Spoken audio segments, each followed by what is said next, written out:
This is Don Dunphy. The bell you just heard is a signal for the start of a round. After 3 minutes, the bell will ring again. The sport is called boxing.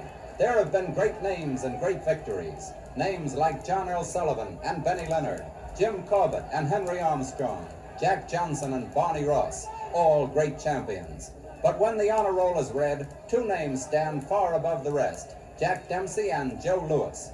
The date was July 4th, 1919. The heavyweight champion of the world was a hulking man named Jess Willard. His challenger, Jack Dempsey. The first thing I recollect is seeing Big Jess stand over the corner, looked in great shape and very confident. I didn't know whether I was going to be in a fight or a foot race. I mean, I thought I was going to knock him out in the first round, but after seeing him, I thought I better fight for my life. I'd heard that Willard had been hit by everything in the world. No one could ever knock him down. I was wondering if I was going to have enough punch to knock him out of the picture. I made up my mind to keep away from the fellow as much as possible and not let him hit me and do the punching myself and duck under his punch as much as possible. And I did that in the first round. I had the opportunity to use a straight right hand under the heart. Then the fight was all the other way. Jess Willard had other ideas as to what happened that July 4th. I'd like to tell the public just how the gangsters took the title away from me over in Toledo. They really give me a rough time over there. I can beat fighters, but nobody can beat a bunch of gangsters. And that's exactly what I was up against that day. Well, I'm going to write a book on it, and one of the greatest stories that ever was told. I want the public to know just what goes on, what the gangsters, what strength they've got in this country. They've been going on here for years and years, and they kept it all covered up. Nobody knows a thing about it. That's something that ought to be told to the public. You can hardly believe it. In 1927, a prize fight was scheduled that held the imagination of the whole world. Ladies and gentlemen, main event, 10 rounds for the heavyweight championship of the world. Introducing from Salt Lake City, Utah, wearing black trunks, weighing 187.5 pounds, former heavyweight king, Jack Dempsey.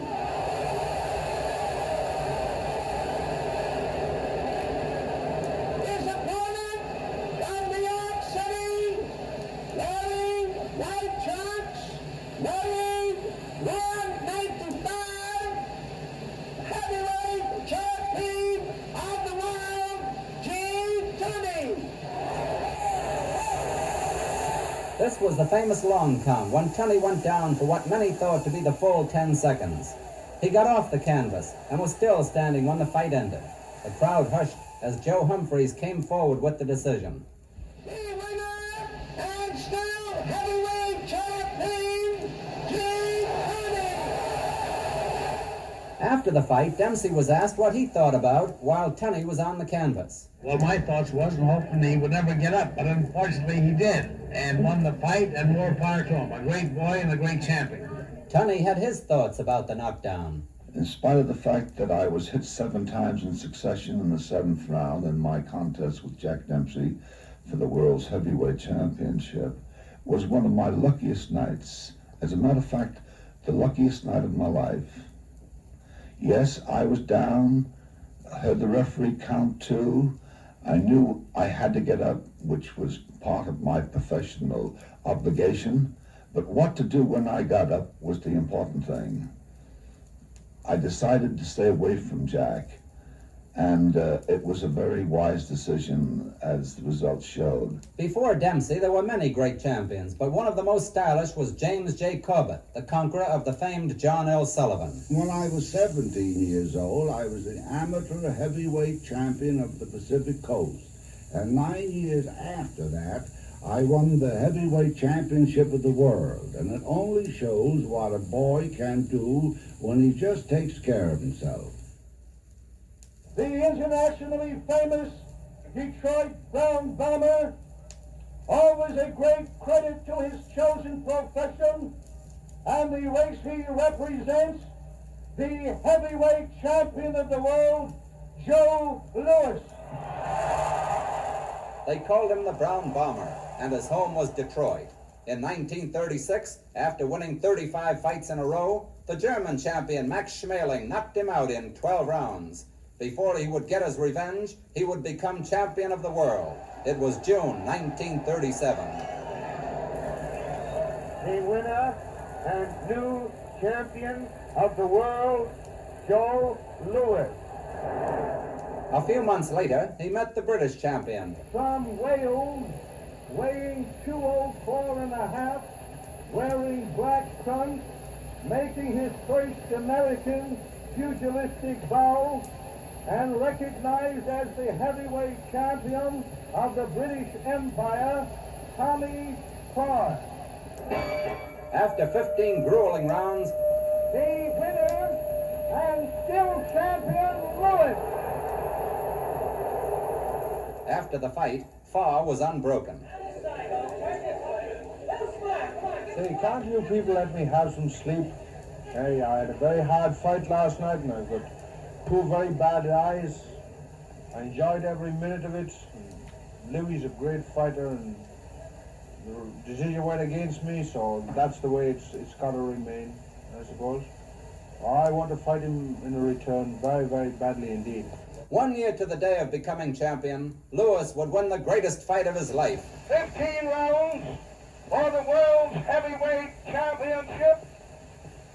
Weighing 193, wearing purple trunks, outstanding contender for heavyweight honors, the former heavyweight title holder, Max Schmeling. Right and left to the head, a left to the jaw, a right to the head, and Donovan is watching carefully. Lewis measured him, right to the body, a left up to the jaw, and Schmeling is down. The count is 5, 6, 7, 8. The men are in the ring. The fight is over on a technical knockout. Max Schmeling is beaten in 1 round. The time, 2 minutes, 4 seconds, first round. Referee stops it. The winner and still champion, Joe Louis. In the dressing room after the fight, Lewis was as jubilant as it is possible for him to be, I waited 2 years for the revenge and now I got it. while Schmeling still did not have enough. I like to fight Joe Louis again. If I have a chance, I will. But once I beat Joe Louis, and Joe Louis beat me. Now we're even. And I hope the next time we meet again, I'll beat him again. Then came the long list of challengers. John Henry Lewis, Jack Roper, Bob Pastor, Johnny Paycheck. All of them went down before the great champion. But a roly-poly bartender from New Jersey named Tony Galento set his sights on the crown. They called him Two-Ton. Hey, listen, I want to tell you something. Lewis has got something I want. I'm going to get it. The winner and still world's heavyweight champion, Joe Louis. Well, I got careless. I should have knocked him out. He met them all. The South American champion, Arturo Godoy, tried it. The decision, winner and still world's heavyweight champion, Joe Louis. One by one they went down. McCoy, Berman, DeRazio, Simon, Musto. Then it was Buddy Bear's turn. Billy Conn almost won the title in 1941, but got careless in the 13th round and Lewis knocked him out. Lou Nova was next. I'm not worried about Lou Nova cosmic punch. I'm going to use my same old punch. A straight jab, right cross, and a right uppercut. They have done good for me so far. He lasted 6 rounds. Buddy Bear tried a second time. I think the only way I could have beaten Joe is with a baseball bat. Abe Simon lasted 6 in his return, and the champion had no more worlds to conquer. Then the war came. As far as the Army's concerned, I'm ready to go anytime Uncle Sam calls me. And his words were as powerful as the blows that made him champion. I'm only doing what any red-blooded American would do.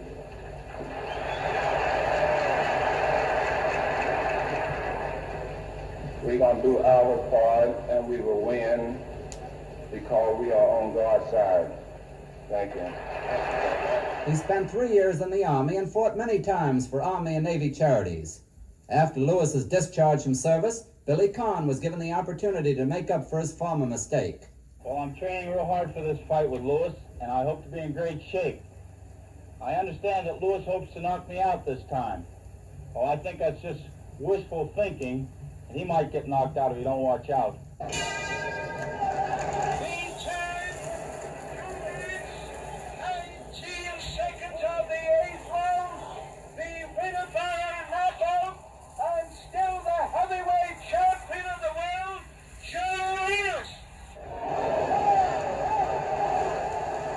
Yes, I made up my mind last night after that terrible fight that it's time to quit.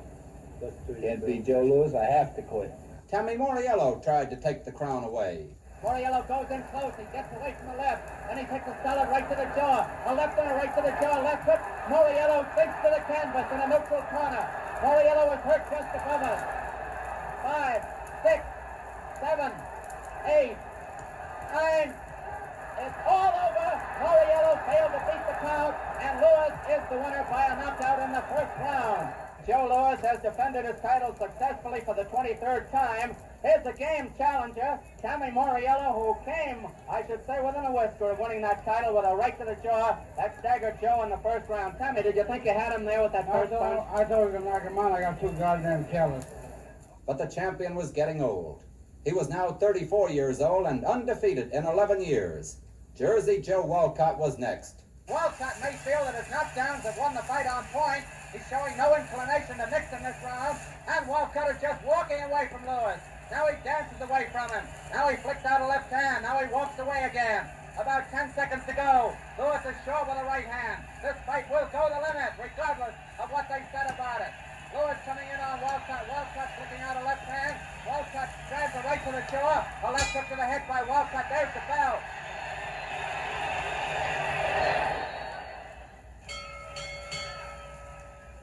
Judge Frank Forbes scores 6 rounds for Walcott, 1 round even, 8 rounds for Lewis.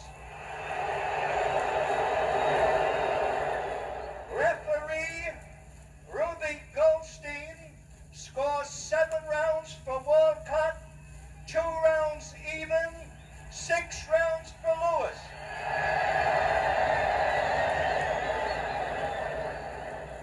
Judge Martin Monroe scores 9 rounds for Lewis, 6 rounds for Walcott. The winner by majority vote, and still the heavyweight champion of the world, Joe Louis. The end was coming. He retired from the ring, but like most champions, tried to come back. He lost to Ezzard Charles. Then in October 1951, he was scheduled to meet Rocky Marciano. Lewis was old and out of shape, and the famed sports writer Grantland Rice warned, And if Lewis doesn't get in far better shape than he has known all winter and spring, I think he can say with the late Mr. Kipling, "Far cold my laurels fade away, no more the noise that bugles blare. Lo, all my pomp of yesterday is one with Max and Buddy Bear." Referee stops the bout. The time, 2:36 of the 8th round. Winner by a TKO, Rocky Marciano. that was the end of the man whom many call the greatest of the great. His name was Joe Louis.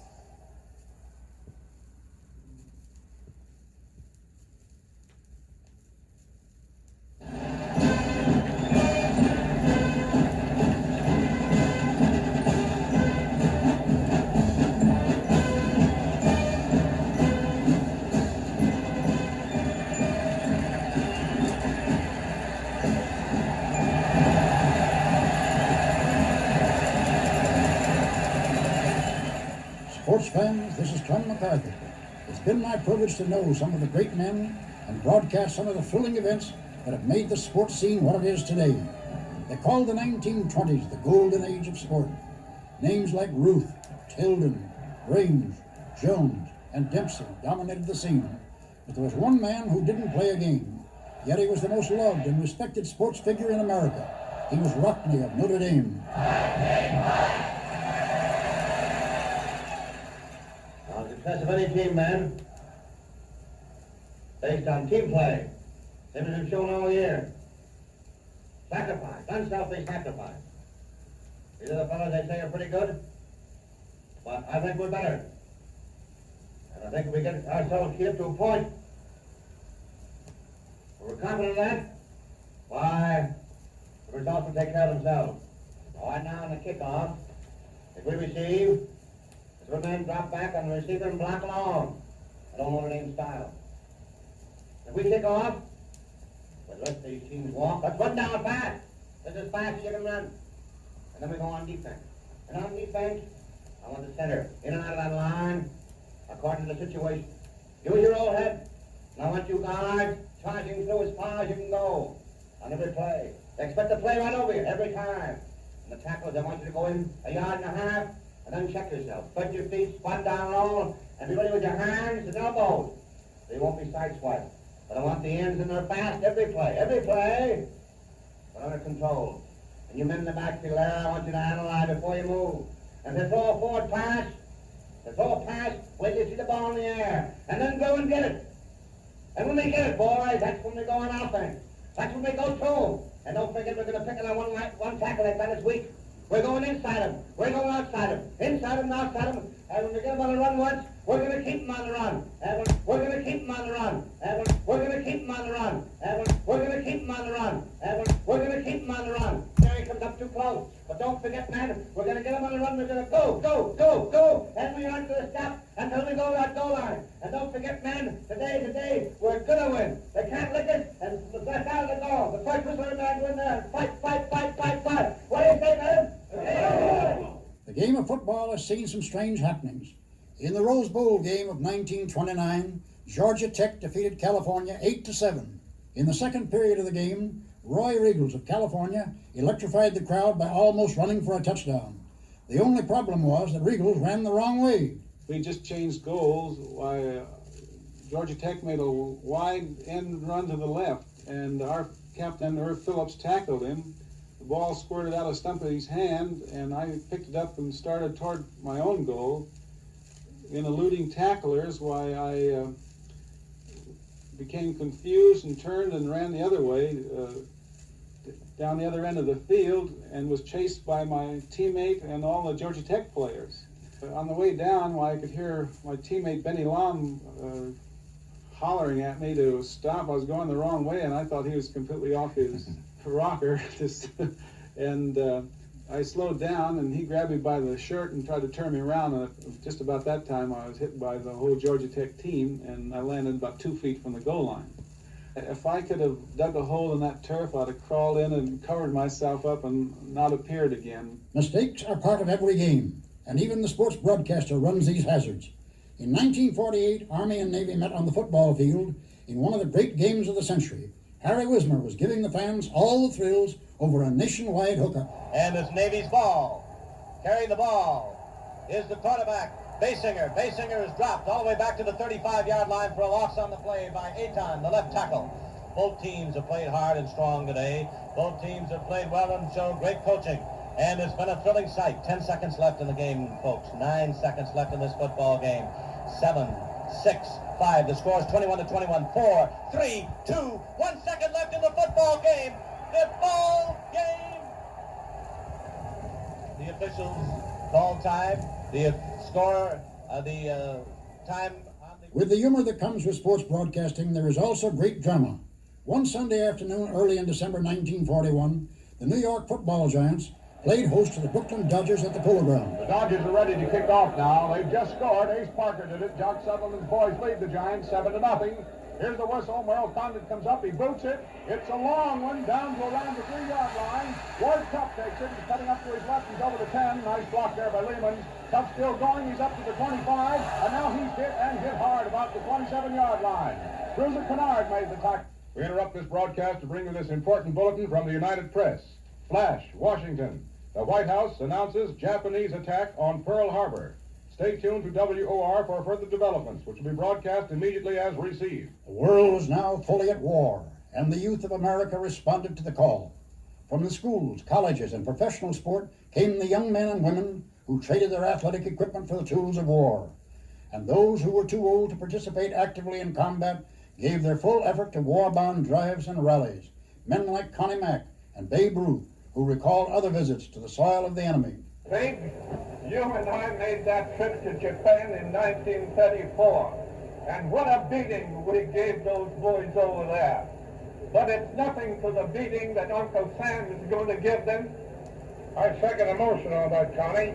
And there were those whose last glorious achievement would take place far from the athletic fields of the United States.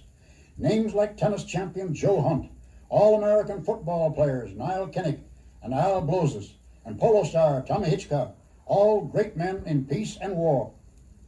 There is a dearth of recorded material featuring the tennis greats of the world, and the exploits of Bill Tilden, Ellsworth Vines, Alice Marble, and Don Budge have unfortunately been bypassed by recording historians.